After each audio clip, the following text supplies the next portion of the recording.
like the graduation, all that. Yeah. Which, by the way, Matt Linder, if you're watching this, you got to put this on at some point so he can see this. Nah. Yeezus better than graduation?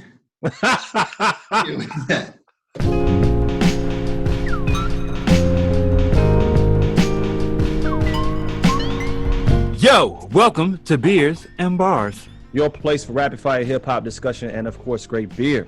I am Kamal Kiddo. OT the Golden Child, man. I want to thank our last guests. Our homies, just the homies, Larnell and our homie. Oh, yeah, Larnell and Jarrell. You know what I'm saying? We chopped it up about the glorious event that happened a couple weeks The ago. Raekwon and Ghostface Killer versus. Yeah, man. Hey, I got to tell you guys, that video, your last video, that was the first time I think I've ever seen somebody drinking a Bourbon County straight from the bottle like that. Jarrell was just like, Dan, everyone. Dan, introduce yourself. I just jumped in there. Sorry. No, that's good. My name is Danny. I run the Instagram account Hip Hops, where I pair beer and vinyl together. And then I know we're going to talk about it a little bit, but I just started doing a YouTube thing trying to catch up with Beers and Bars. Right on. Dan, like he said, good friend of the show, man. Yes.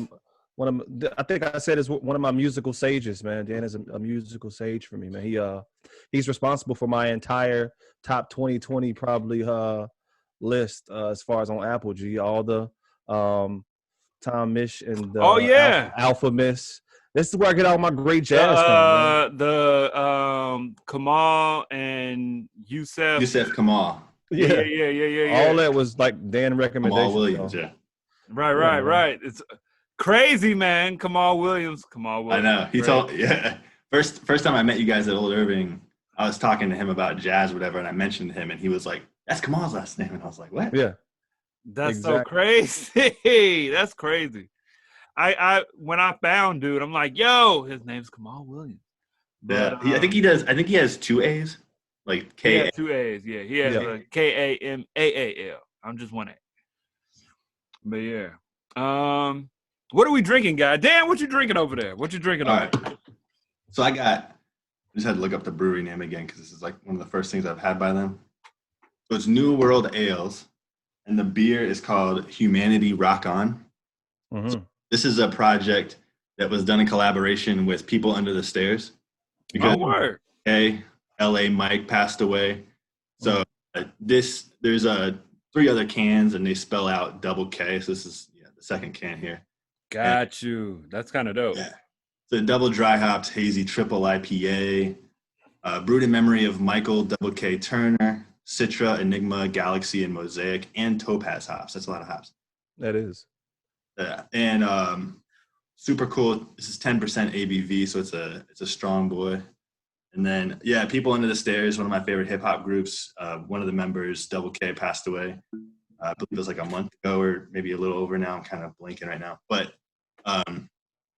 they made a collaboration to raise money for his family, and they have all these pictures. All the different cans have different storylines and different images from their time together. And they had a digital gathering online where they were playing a DJ set of some of the old stuff that they did, as well as what they were inspired by and sampled all the time. So I like when companies use their products to promote different storylines like that, whether it be something like that, something somber like that, or any type of story. I like when you can connect with a product like that. That's pretty cool. Yeah, it sort of separates them from other people.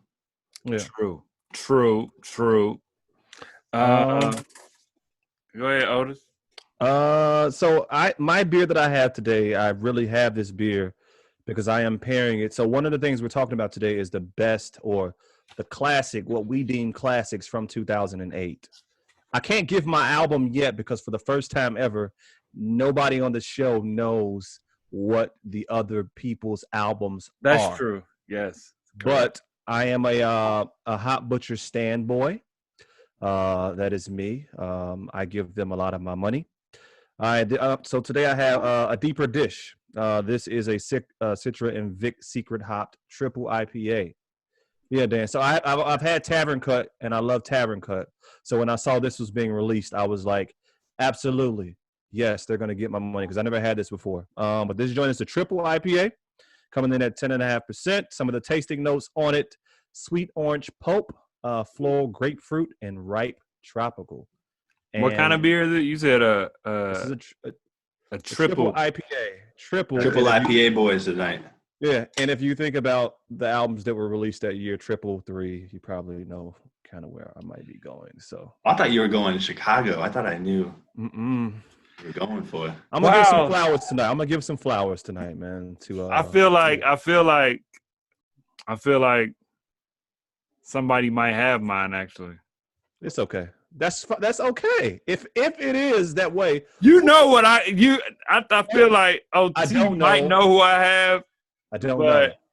I didn't go obvious, but I did go. Okay. We'll just Yeah. when we get What's there. your beer, sir? All right, so I didn't pair this joint. I just grabbed this joint. This is look at that crazy face, but actually, that is actually upside down. But this is Stone Buenaveza Salt and Lime Lager. Okay. This is a lager from dang man, what is this? I think Stone, this is right? Buenaveza. Stone Brewing. Yeah. Um OG. hold on, there's something I wanted to read here. There was some A salt and lime lager. a salt lager with salt and lime added. It almost sounds like it'd be like a Goza. Yeah. I mean, you know what? It's probably going off for like a Corona. You put a lime in a Corona. Oh yeah.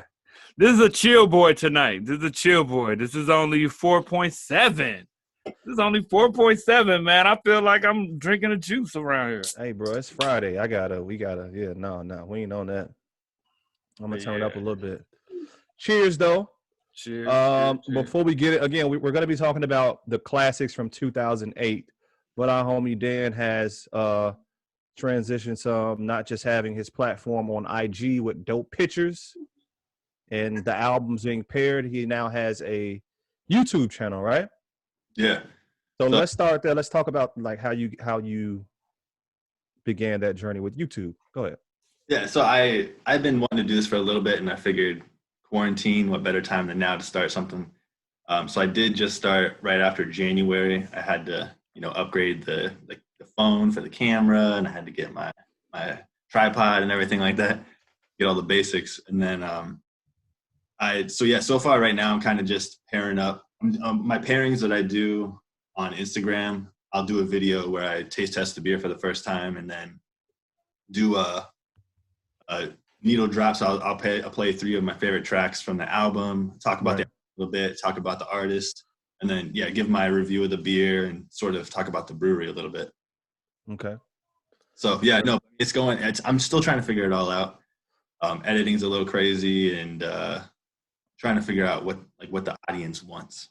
So the YouTube is an extension of the IG. Yeah. Okay. Now, so right now, I've been sort of like tossing the idea of doing like just beer reviews and then just album reviews, because I'm not sure. I mean, I know it connects with like us and some other people that I've met through Instagram. That's been one of the awesome things about doing it, is meeting people like you guys who are so local. But then, I mean, I got people in like Germany that I chit chat with all the time now, just because of our musical and beer interest. And it's been a fun ride so far. I'm just seeing where else it goes. That's what's up, man. That's what's up. That's positive vibes. That's positive. And when did you Go ahead. You good. I'll go. How often do you do the beer pairings on Instagram? So on Instagram, I usually try to do twice a week, usually at the end of the beginning of the week and then the end of the week. But I took a road trip down to Florida, which is where I'm from originally, to see some family, because I hadn't seen them, or they hadn't seen my son since last February. Right. So got a little backlogged. I've just been doing one a week for the last like 3 weeks, but I got to get my content back up, but it's coming. And then YouTube, I'm just doing once a week. It's trying to do 2 would be like way too much. Yeah, that's what I was getting to. Like, is the YouTube like right after you do the beer pairings? Like, are you doing them on Instagram and then getting on camera and doing, like telling the full album or beer review? So I'm doing, as of right now, it's like when I do one on both platforms, this is exactly where I sit. My turntable is right here. Yep, yeah. Right behind me here. And then I'll pop it open for the first time, taste test it, and then I'll move in and take my photo and stuff like that and get it ready for Instagram. But I do a little bit of research, to get what I'm going to say about the artist and, make sure I know like where the brewery's from and all that stuff. Yeah, I got a question about that because your IG and a lot of what you do on the YouTube as well is very well like researched. Like when you get on there, you go in depth about a lot of things. How long does it usually take if you're going to have an album and you have a beer? How long is the prep time for you typically to make sure that you're on point with what you're going to talk about? Whatever I'm going to say, my wife's going to be like, yeah, it's longer than that. But yeah. No, it's got to be. It depends who it is. If it's somebody who I know like the back of my hand, I may be in for like an hour. But then, and I kind of sparse that out throughout the week. I'm like, right before I go to bed, I'm like reading something or whatever. And I start jotting down little notes. Which, dope. It's got my notes for tonight, so I don't want to give anything away. Yeah. And then, if it's somebody I'm not really familiar with, it could take a while. It could be, over like, I'll like give myself like a full week of just like looking at stuff. I'm not doing it solid, but sporadically. Yeah. So how do you choose what you pair together? So usually it has to do with a name or an image. So I'm trying to think of what my last pairing even was. I'm kind of like blanking out by it. Oh, so G Yamazawa, he's a North Carolina rapper. He's a generation Japanese, but he's a slam poetry champion from 2014, the youngest ever to be crowned. He was part of a team. And so he's like crazy bars, but then he raps over a lot of trap style beats. Mm-hmm. So kind of like brings in like the new and the old school together.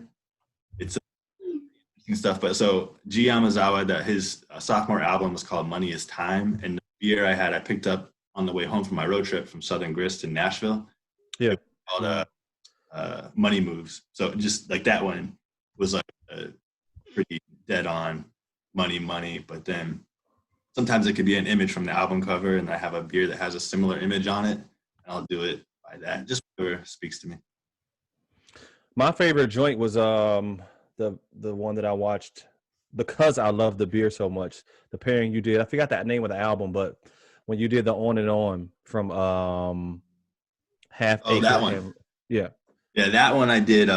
So that one, that wasn't a pairing from Instagram, but that I was just trying to come up with content. So that was one of the first collaborations between Revolution and Half Acre. That beer was crazy. Name. Say what? I said that beer was crazy. Yeah, I still got like one more, I think. You're amazing. I don't know how. So I was talking about 3 collaboration albums. Yeah. From my collection or hip hop collaboration albums. And honestly, right now I can't even really remember what I picked. But one of them was District, which is Odyssey from DC. It's one of his super groups with 2 other rappers, but I had a couple other ones on there. That's what's up. Word up. That's dope. Let's get into our I'll say this. What is there anything that that you want to say to the people out there? Tell them where to find you on YouTube first, because they may. Go ahead. So that's what I want to know, actually. So I always show you when I upload a video on YouTube, I always put the link in my bio on Instagram. Got you. It's hip__hops. All the other iterations were all taken when I jumped on. But I think you can just see, that's the thing, is like hip hops is like kind of hard to search on YouTube because everything comes up as just hip hop. I just tried to see what would happen. So Finding me on YouTube might be a little more difficult. But, Okay. but yeah, Well, find me on Instagram, and then you can find the link through my bio on Instagram. there you go. That's the best way. All right.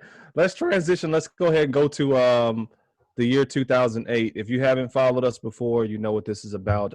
We like to talk about classics or albums we would deem classics from a certain year. And right now we are on the year 2008. First time ever, though. Typically, we have a list of albums that either me and Kamal or the guest would talk about. But today, each of us has an album, and no one knows what anyone has. Right. Yes. So we're gonna see here. I don't know who wants to. I wish we could draw straws or something over the internet, but who wanna go first? Yeah, it don't matter. I'll go first, so I can get mine out the way. Okay. But so 2008 was the year of 808s and Heartbreaks. Who? Okay. Anybody? Nope. Not me. Not me. I thought that's what else? T.I.'s Paper Trail. Anybody? But I actually went with an album that's a little bit more chill. I like this album. I think that the artist is good. Q-Tip's 2008 album, The Renaissance. Anybody? Dan? Okay, all right, cool. Perfect. I actually thought Dan might have maybe had that joint, but I thought about that one. I'll give some of my other. Oh, I know where OT's going. Never mind. It just hit. I feel like I know what OT gonna say. The three just hit me. But the 2008 Q-Tip album. This would be considered his second solo album, his second solo project. Renaissance, right? Yeah. Okay. The Renaissance. The only thing that messes up this album to me is actually the deluxe version last song. The last song is on the deluxe version is Good Thing. I've never heard the song until doing this listening round. Usually it ends with Shaka, who is one of his friends who passed, or I'm not sure if it's one of his friends or if it's somebody passed. And he's talking about those that have gone on before him and how he appreciated their energy. And if I was going to do this way, this is what they would want me to do and all this other stuff. But other than that, there's a lot of notable songs on here. As you know, the whole thing is produced by Q-Tip, who is a producer, who is 1/3 of the Ummah. The Ummah being Q-Tip, Jay Dilla, and I think Ali Shaheed. And so, you got songs like Won't Trade, Getting Up. You is good. We Fight, We Love with Raphael Sadiq is good.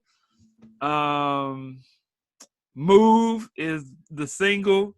There's another song on the end of Move. It took me forever to find that song. I'm like, man, why can't I just go to that song? And then I realized he got 2 songs on one track. You know what I'm saying? Word. D'Angelo's on the album on Believe.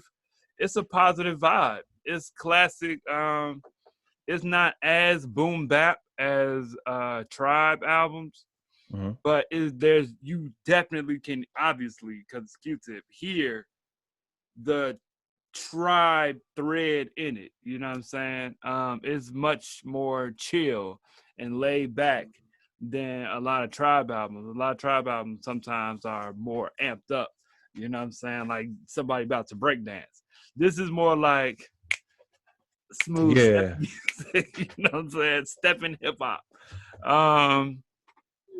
But yeah, definitely something that you could clean the crib to, or just lay back with a brew. 2008 from Q-Tip. The Renaissance. He's on the cover with his MPC. You know what I'm saying? Out here banging out beats. But yeah, man, that's my 2008 pick. I feel like that joint is definitely. I feel like it's a slept-on joint because a lot of people. It's a good album. It's a good album. In the canon of his work, I've heard. I haven't really given the album that much. I think I've heard it a couple times, but it's definitely not something I've been back to a lot. But I remember, I forget. So somebody else was gonna do. I don't know who the person was. We were talking about doing 2008 with them, and they was like, "Man, I might pick that Q-Tip Renaissance." Like, and I'm like, "Oh, you know." So to hear you talk about it, and this was just one of whoever we were thinking about having come on, but yeah, man. Yeah. And speaking of D'Angelo, I just want to. I'm gonna go second, but speaking of D'Angelo, I've been on a huge D'Angelo kick since the verses. I've been bumping the hell out of Voodoo. I got to go back to Voodoo. Actually, I haven't listened to it in a long time, and I meant to play it right after that verses, but we were talking about Maxwell, and so I started playing Maxwell. That album is an amazing album. It is just so good. I've listened to it maybe like 5-6 times since the verses. So you listened to his the Vanguard album? Yes, that is another one, bro. The Vanguard album. Hold on, let me just talk about one joint because I'm forgetting what it was. Is it? He has some joints on there too. I don't remember the name of the songs right now. That's one of the ones I listen front to back. I don't know. Another Life. That the last joint on there. I couldn't even say. I would have to hear it because that's one of those albums I didn't like. That's not set in my mind. You know what I'm saying? That came. Yeah. That's the album he dropped like 10 years after his last after Voodoo. You know what I'm saying? Yeah, Another Life is on another level. Put it like that. Yeah. I'll go second, man. You know, I have a triple IPA here today. My album that I'm going to talk about, I kind of wanted to talk. This is an album that we've talked about before, Kamal. But I feel like he's in a weird space right now, this artist, right now. And some of the things that he's done and said, you know, have kind of made people kind of get off of him. This artist is Lil Wayne, you know. That was the red hat that I was doing right there. Yeah, the Trump comments and all that. But I picked The Carter 3 is my album from 2000. I didn't expect that, actually. Yeah, man, because so the reason why I picked this joint really is to just, I mean, from the standpoint of who Lil Wayne is, I know, like I'm saying, like right now, he's seen as, you know, like I wouldn't say he's out of hip hop, but a lot of people don't really like him right now. But the reason why I picked this album is to just say that it was a time. Oh my God. So this was the peak. This is the peak, G. From 2005 to 2008 commercially, I don't think there was ever a rapper that was hot as Lil Wayne was from Carter 2 up until the drop of this album. He was on fire for 3 years. I believe that this is his peak, G. Oh, absolutely. This is the peak. And that's why I wanted to kind of talk about it, is to just kind of remind people of this time with him.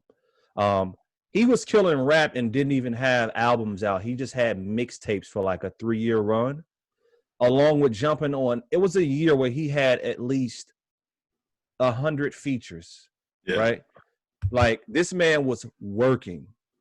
In my opinion, I wanted to make a bold statement. I think that the Carter 3, and there are some other albums that maybe can contend with this. I think the Carter 3 is possibly the most anticipated album ever. I know that's a lot. That's a big statement. Jay Electronica. I'm ahead of you. Right? It's some highly anticipated albums still. Yeah, no. Tops. See, that's the thing. Okay, so I proposed that question to my homies to make sure I wasn't crazy. But here's the thing with Jay Electronica. By the time that album dropped, we're still waiting for that album. Look at Dan. Look at my man Dan. By the time it dropped, Jay Electronica, when he announced it was dropped, it was dropping. I would say it wasn't joy. It was more so like, damn, about time. But based on Lil Wayne's run up into 2008, when that album was about to drop, it was pandemonium, right? Think of it like this. The first single from that album dropped in February, and it was Lollipop. Right? Lollipop went crazy. The second single from that album was A Milli. That was Whoa, was it? A Milli wasn't the first single? Bruh, we only had one album. All research for me, okay? I know what I'm talking about. That's all I've been doing. Do that. Second joint was A Milli. The album didn't drop until July of 2008. So you had February, Lollipop, May, A Milli. No, so I think April, A Milli, and then the third joint was Got Money. So those three singles came out before this album even dropped, which is why it went 1 million within the first week before the first week was even over. Yeah. Grammy Rap Album of the Year. Really? I didn't even remember that. 2009. I don't remember that either. Grammy Rap Album of the Year. And then, as I have my research here, Lollipop won Best Rap Song, and A Milli won Best Rap Performance for the Grammys that year. 6 Milli is the best track on that album. Yeah. A Milli? A Milli, he went crazy. Yeah. He did. Yeah, he did snap on A Milli, and that was the video where Hype Williams. That's the one with Corey Guns, right? No, that Corey Guns is 6 foot, 7 foot, 8 Oh. foot. Yeah. All right. Never mind. Scratch it. But yeah, no, I just think that I would consider this a classic because I think that from the standpoint of just even singles, because even after those three singles, Mrs. Officer was the fourth single. You know what I mean? So it's like wee. That was a big song. It was big. I didn't like that one as much. My point is just that commercially, I think that it really lived up to what it was supposed to do. For a lot of times, an album is anticipated and then it kind of falls off. But that album, at least commercially, knocked it out the park. Commercially, if not for nothing. Yeah. So. But even I gotta say, also a song that slept on that album is, I think it's called "You Ain't Got Nothing" with Fabulous and Joel Santana. That song kills too. What is that? I don't think that's on, but that's a good song. I don't know. I don't know if that's on this one, but that's a great song. Yes. You are right. It is. It's on this one. That song kills. I saw Joel Santana and Rick Ross open for him in like 2007, and there was all this rumors of Lil Wayne and Joel Santana were going to do a collab album together, and then that song dropped in that. Let me also state that, but you're right. Yes, that was, and the thing about it is that this album had those album cuts, like "Let the Beat Build" was another one to me. That joint was fire. I like La La, the David Banner joint with Busta Rhymes. I think that joint was good. At this point in life, though, I think I had just met my wife as well. She would have 100% cheated on me with him. She was the biggest. I think she actually went to the concert at the UC in like early 2009. You know, she probably was out there. You know, I don't know. Right. Woo! Oh my God! She might have been. Dan, take us home, man. What you got? Surprises, man. I got to say one more thing about that album. Go ahead. Yeah. My wife loves that album also. Bro, it's a banger. When we were living in Florida, we had 2 12s in the trunk, and so like go around. Look at this goddamn man. It was nuts, and we still have them in the trunk in the closet in here. We just don't have any. That man, Dan, dog. So he got kids and change, man. We got to take these 12s out, baby. But that album, I do have to agree with you, OT, that album was like, the only reason I looked funny when you said it was the peak Kamal is I think Carter 2 and Carter 3, I think it's got to be one of those two. But after Carter 3, I feel like he would get that like rock album a couple years later. And Rebirth, Yeah. I wasn't feeling any of that stuff. And it was like right when he first started exploring the auto-tune, but it wasn't over as much. Album. That's true. Yeah. After that, it was all auto-tune. Yeah.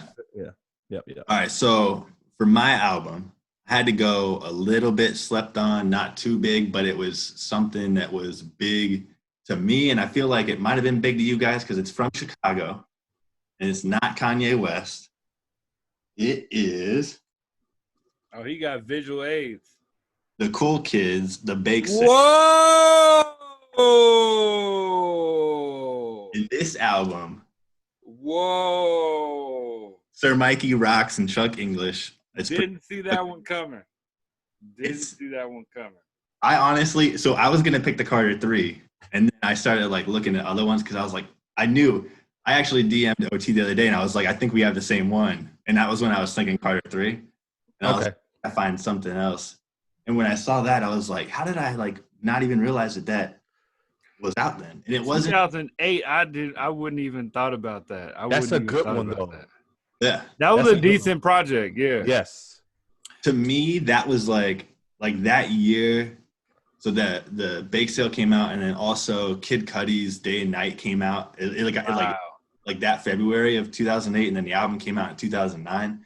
I was looking into this, but I felt like that was like the wave of artists inspired by Kanye West and like NERD and all that. For sure. That was like NERD and Kanye made it like, I don't know if you want to say like cool to be a nerd. It was a little bit. But all of them.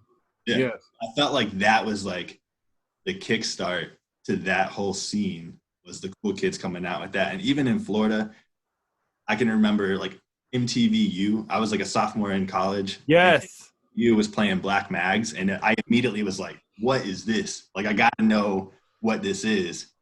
And then, I mean, you start going down the line for that album. I still have them on my playlist now, but Golden a Pager, I love on Basement Party, Miami bass sound. Yeah. It's got like nods to like the 80s, like early hip hop. Yeah. Then it's got like that like swagger about it too. I love that album. Bro, I am so happy that you mentioned this album and that you're here right now with us, G. Like, look, people who don't know, there was a time when that was legit in Chicago during this time. Well, Dan, were you here yet? No, I moved here in like the end of 2012. That was a little scene, dude. They had a nice little following. There was a lot of people trying to connect back with the with like the 80s style and dress, just from like you know what I'm saying. I think that was their whole vibe. That was their thing. What's my man's name? Come on, I'm blanking out. The other dude that he was with their crew, I think, man. Dang, his name is Mike as well. Mike Terra, right? Oh, Mike Terra. Yeah. A lot of but what I'm saying is that it was Mike Terra is good. Mike Terra is good. I don't know if he was really with it, but I know at that time it was a lot of dudes that was connecting with this whole different sound that was really, it wasn't ode to like the you know what I'm saying? Like people being different, you know what I'm saying? Like, bro, Black Mags was my joint. I would play that like it just sounded so cool. If y'all don't know what Black Mags is, that Cool Kids. It's a bike, like a BMX bike. Bro. Yeah, riding on the mags, Like, I mean, just the song, if they don't know, go listen to it after you finish this podcast. Go listen to that. Like the production on it is killer, and even their lyrics. Like it may be like some of their lyrics are simple. It's not like it's getting real deep and analytical or anything, but it's all positive. It's all having fun, and it's all like, I mean, I don't know. I had to pull up. So that album I had is a repress. I was gonna pull up the original cover just because it was a little. Yeah. People. Yes. That's so crazy. So, see, I had a very deep connection with the Cool Kids because that was around the time when one of our guys from SIU was throwing parties at the Funky Buddha. And so at the Funky Buddha, you know what I'm saying? Obviously, Black Mags was popping. They had the 80s sound. Chuck English was making these 80s deep bass production, and they dressed very 80s. Patrick, Chuck was all about the sports references. It looked like a scene straight out of Do the Right Thing. Yeah, That's yeah, the way to describe it. definitely. It looked like, yeah. You know what I'm saying? Golds and all of that. Gold chains. But it's like you get flashbacks of like roller skating rinks and stuff like that. Bro, I'm tripping right yeah. now. I haven't connected with that in a while. So to hear y'all talk about it, then this man Kamal talking about Funky Buddha. What are you trying to do to me right now, bro? Like, what are you trying Chuck to do? English and Mikey Rocks were in the Funky Buddha one night, and everybody was like, "Yo!" And so I don't think they performed. I think they were just there. But at the time, they were the biggest thing in the scene as far as hip hop is concerned. Yep. And so for them to be there, it's like, yo, because Funky Buddha isn't that big a spot. You know what I'm saying? And so I think we knew that they were going to be there, though, that night. You know what I'm saying? We kicking in, and it's like, yo, look at them. And they were also doing a lot of stuff. They were shooting their video in Chicago, and you see the video, and you know these people. I was familiar with the video director that shot their video for Black Mag, and there was like animation in it. And so I was familiar with the artist that was doing it. It was like, yo, these cats are really doing it. Like, they got their friends from Chicago. They're rising right now. This is dope. And then they're like, that was a project they put out independently. Because right after that is when they dropped the, which I thought was weird, was the fish. Yeah, the fish ride bicycles or something like that. And it was, the label was like Sprite Go or something like that. Like, it was like it was attached to a drink. It was just attached to a product already. You know what I'm saying? Yeah. The label that they did that on, which I thought was real weird. But that album, I remember like a lot of those tracks being dope. And it's like, yo, the album's dope. They got this whole sound going on. And it's like, yo, this is kind of cool. This is kind of dope, man. This is kind of cool. I mean, it revitalized. I mean, their name was the Cool Kids. Their whole look was the 80s. Everything aligned. Everything went with exactly how they did their thing. And they talked about it a lot in that I'm cooler than that guy song, where they're talking about all the things that they did, and everyone was like making fun of them and hating on them, and then the next week they'd see that person wearing the same thing or whatever, you know, or like go buying the same thing. Yeah. Sure. That album. I'm gonna listen to this, man. I'm gonna listen to this. That's what I'm tonight. saying. Like I just downloaded it because I totally.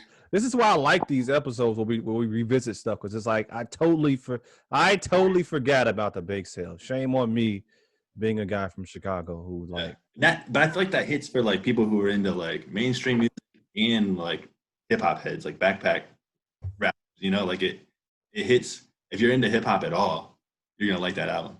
Yeah. Wasn't this around the time when got my Vans on, but they look like sneakers? Bro, okay, I feel like that sounded a lot like Cool Kids, G. You had them, but you also, I remember, like, I think this was also around the time the West Coast cats, like Pac Div had a similar. Oh yeah, that was the Vans, I think. Yeah, Pac Div was the Vans, but they had another banger. Pac Div had another. I forgot what their banger was, but they had a really big song. Yeah. It was, that shit was fire. Whatever that joint was, man. You're gonna make me look it up. But no, I love that era of hip hop, and that was like, my sophomore year of college. I remember I was sitting in like the student union, and that came on the TV on the MTVU. Yeah. So I was immediately like went back to the room and got on LimeWire or whatever it was at the time. True. That LimeWire, Kazaa, all of that, man. We real 2008ish right now. Unreal. Dan, before we get out of here, man, live on camera, man, give me some music to listen to. What we doing? Put me on like that. Yeah, I did want to say, I wanted to make sure I told you guys congrats on 200 episodes, because wow. Appreciate you, man. Yeah. It's pretty epic. It is, really. Again, I don't even know right now. I'm gonna have to hit you back. Okay, hit me in the inbox. Hit me on Instagram. Let me know what's going on, because it's dry out here, and I'm kind of, I need some. I feel like it is for me too right now. I've just been listening. I've actually been going back to old blues and stuff like that, and jazz, like old stuff. Old stuff. Yeah. Okay. But I'll put you on something. 3 albums from 2008. We had Q-Tip, The Renaissance, Lil Wayne's Carter 3, and a sneaky one, The Cool Kids, The Bake Sale. And if you're listening out there, of course, Dan had the vinyl, and he showed us the vinyl, so that's how he gets down. Yeah, fire. Beers and bars, man. Beers and bars, people. Yeah, man, thanks for having me, guys. It was fun as always, and we'll get together once all this clears up, or once we all get vaxxed up. Right on, right on. That's a fact. Peace.